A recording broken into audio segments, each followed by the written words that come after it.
सभी को पहनाएं। और जो फ्यूल है, जो आपका डीजल है, उसको भी रखिए। जो सीएनजी वाले हैं चाहे डीजल वाले हैं, दोनों ही लोग डीजल की मात्रा रखेंगे एक्स्ट्रा अपने नाव में, कि अगर नाव बीच में बंद हो जाती है तो आप उसको संचालित कर सके। दूसरी बात, सभी का नंबर, जैसा पहले बताया गया है, सभी का नंबर होना चाहिए आपके पास, कंट्रोल का खास कर। यात्री जैसे किराए से बहुत ज़्यादा महंगा जा रहा था और ना देने पे झगड़ा भी उतारू हो गया, तो ये चीज़ गलत है, जिससे ना सिर्फ आप लोगों की छवि खराब होती है बल्कि शहर का भी छवि खराब होता है। अपने लाइसेंस के अनुरूप नाव चलाएं। सुरक्षा की बात हम कह ही चुके हैं, और रेट की चीज़ें, ये 3 बातों पे हमें आपसे सलाह लेनी थी। नहीं कह सकते हमने नावें खड़ी है और आप जाके देख सकते हो कि हम पैसा कितना ले रहे हैं। शायद नगर निगम द्वारा जो रेट निर्धारित है उससे भी बहुत कम पैसे में हम लोगों को घुमाते हैं, क्योंकि उस समय घुमाते समय हम लोग का एक थ्योरी था कि हम उससे ज़्यादा नहीं लेंगे। रेट घोषित करने का थ्योरी हमारा यही था कि हम ये जो रेट है इससे ज़्यादा लेंगे तो हम दोषी होंगे। अगर हमारा 100 रुपया रेट है, हम 10 रुपया में घुमा रहे हैं तो वहाँ दोषी नहीं होते हैं, क्योंकि अस्सी घाट पर लोगों का कहना है ये ज़्यादा पैसा। अगर कहा सुनी हो रही है तो हम, क्योंकि हम काशीवासी हैं फिलहाल, दूसरा आदमी बाहर से आ रहा है, तो मना भाई आप, हमारा ये रेट है, अगर आप जाना चाहते हैं तो हमारी नाव तैयार है, अगर नहीं जाना चाहते तो किसी और से पूछ लें, है ना। अवॉइड करेंगे कि हम लड़ाई वाली चीज़ें या मारपीट वाली चीज़ें या इस प्रकार की न्यूज़ ना हो। बाकी रेट लिस्ट सबको पता ही है, इसमें आप हमें बता भी दें। एक वो मिडल मैन वाली जो बात आई है, हम गोपनीय तरीके से जांच कराएंगे भी। मैं खुद जाऊंगी और हम खुद देखेंगे कि कौन से ऐसे लोग हैं। हर एक घाट पर हम एक आदमी को डिप्यूट करेंगे जो कि सादे वस्त्रों में खुद एक यात्री बन के ट्रैवल करेगा और बताएगा कि कौन कितना पैसा चार्ज कर रहा है। अगर ऐसे कुछ भी बात आती है तो भी हम पहले आपसे ही पूछेंगे कि देखिए ये आदमी है और ये चार्ज कर रहा है, पूछते भी तो ज़रूर प्रशासन को बीच में आना पड़ेगा। इसीलिए नगर निगम के अधिकारी भी इस मुद्दे पे आपसे ज़रूर बात करेंगे।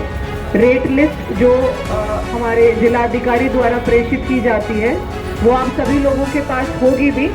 और मैं चाहूँगी पहले तो इस मुद्दे पे सर आप बताएं, थोड़ा हमें बताएं।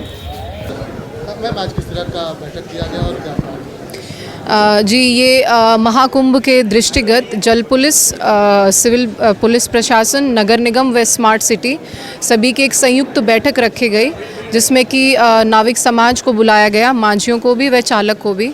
इसमें कुंभ के दृष्टिगत क्योंकि पलट प्रवाह में बहुत ज़्यादा लोग हमारे यहाँ पर दर्शन के लिए, तमाम चीज़ों के लिए आने वाले हैं टूरिस्ट, उनके सुरक्षा दृष्टिगत सभी को मानक बताए गए। सभी को अपने अपने नाव के संचालन हेतु रूट, रेट चार्ट व किसको किस प्रकार से सुरक्षित रखते हुए नाविकों को किस प्रकार से संचालन करना है, सारी की सारी गाइडलाइंस दी गई हैं।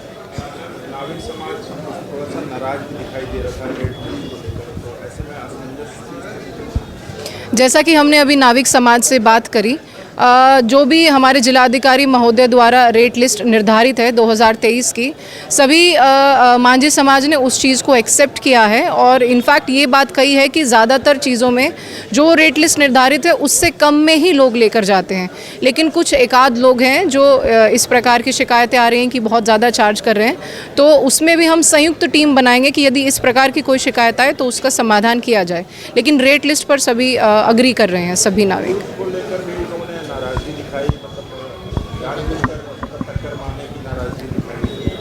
ऐसा कभी कभी होता है, कभी कभी छोटी मोटी घटना होती है कि क्योंकि क्रूज़ एक बहुत बड़ा वेसल है और छोटी सी अगर नाव कोई आ रही है तो थोड़ा बहुत टक्कर हो जाती है।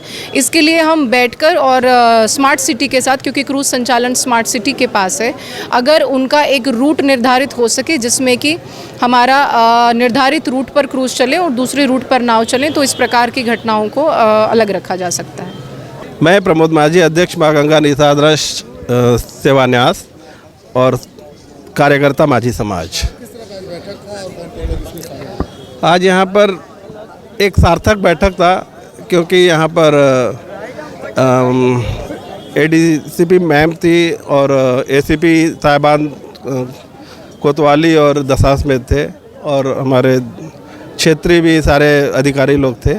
उसके साथ साथ नगर निगम के लोग भी यहाँ उपस्थित हुए थे और एनडीआरएफ के लोगों ने भी अपनी भूमिका यहाँ पर निभाई। क्या बातचीत हुआ यहाँ पे, किस किन मुद्दों पे ज़्यादा फोकस आज यहाँ पर विशेष बिंदुओं को देखा जाए तो जीवन की सुरक्षा ही सबसे बड़ी विशेष बात रही। लोगों की जीवन सुरक्षा हम कैसे कर सके और लोगों को कैसे संतुष्ट करें कि बनारस का छवि खराब ना हो। हम यात्रियों से किस तरह का रेट लें जिससे कि बनारस की बदनामी न हो, इन सारी बिंदुओं पर विशेष तौर पर बात हुआ। और लोगों ने जिस तरह का एक व्यवहार सोच के यहाँ आया था उसके विपरीत लोगों को समझने को मिला, क्योंकि लोगों का कहना है कि हम माझी लोग रेट बहुत ज़्यादा लेते हैं, जबकि यहाँ पाया गया कि हम सारे लोग उनके द्वारा निर्धारित रेट से कम में ही लोगों को घुमाते हैं। तो कभी कदार ऐसा होता है कि जिसमें बिचौलिए हैं, बीच का पैसा खा जाते हैं, तो उसका भुगतान हम माझी समाज को करना पड़ता है। इन बिंदुओं पर भी काफ़ी वार्ता हुई और संभवतः आगे इस पर रोक लगे, इस पर कार्रवाई भी की जाएगी, इस तरह की हम लोग को सांत्वना दी गई। एक बात है, लाइफ जैकेट को लेकर आए दिन शिकायत प्राप्त होती है, पुलिस कार्रवाई भी करती है, तो क्या माझी समाज से क्या मैसेज देना चाहेंगे, क्या कहना चाहेंगे? हम निश्चित तौर पर इस मामले बहुत स्ट्रिक्ट हैं और लोगों से यह ज़रूर कहना चाहेंगे कि मैं किसी तरह का भी अपने समाज का शिकायत सुनने को तैयार नहीं हूँ। और सारे माझी भाइयों से अनुरोध करूँगा कि अगर आपके पास 10 जैकेट है तो सिर्फ 10 लोग को ही बैठाए, 11वां को न बैठाए, क्योंकि लोगों का जीवन सबसे विशेष चीज़ है। इनकी सुरक्षा के साथ खिलवाड़ करना कतई हमको मंजूर नहीं है। और सारे लोगों को हिदायत भी है कि अगर ऐसा करते समय बिना लाइफ जैकेट का अगर गलती करके कोई पकड़ा गया तो समाज उसका साथ भी नहीं देगा। अगर आप ईमानदारी से, सच्चाई से सारा काम करेंगे समाज आपके साथ है, लेकिन किसी भी तरह का जीवन सुरक्षा में किसी तरह का खिलवाड़ हुआ तो समाज खड़े होकर उसका विरोध भी करेगा और सामने वाले को सख्त से सख्त सज़ा दिलाने का भी कोशिश करेगा अगर किसी तरह से भी जीवन सुरक्षा में कोताही की गई।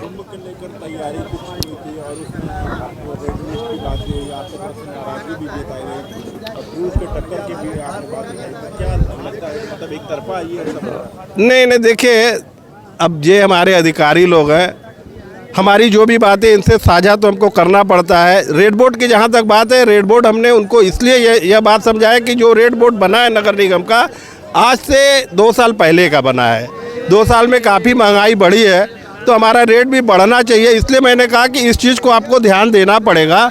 रह गई क्रूज की बात, तो ये सच्चाई है कि जितनी बार भी मीटिंग की जाती है, सिर्फ हम नाव वालों को, जो गरीब लोग हैं, रोज़ कुआं खोद के पानी पीने वाले लोग हैं, उनको बुलाया जाता है, लेकिन क्रूज के संचालक या क्रूज के ड्राइवर को कभी नहीं बुलाया जाता है। इस पर हम लोगों ने अपनी विरोध जताई है और आपत्ति की है कि जब हमें बैठक में बुलाया जाता है तो क्रूज वालों को भी बुलाना चाहिए।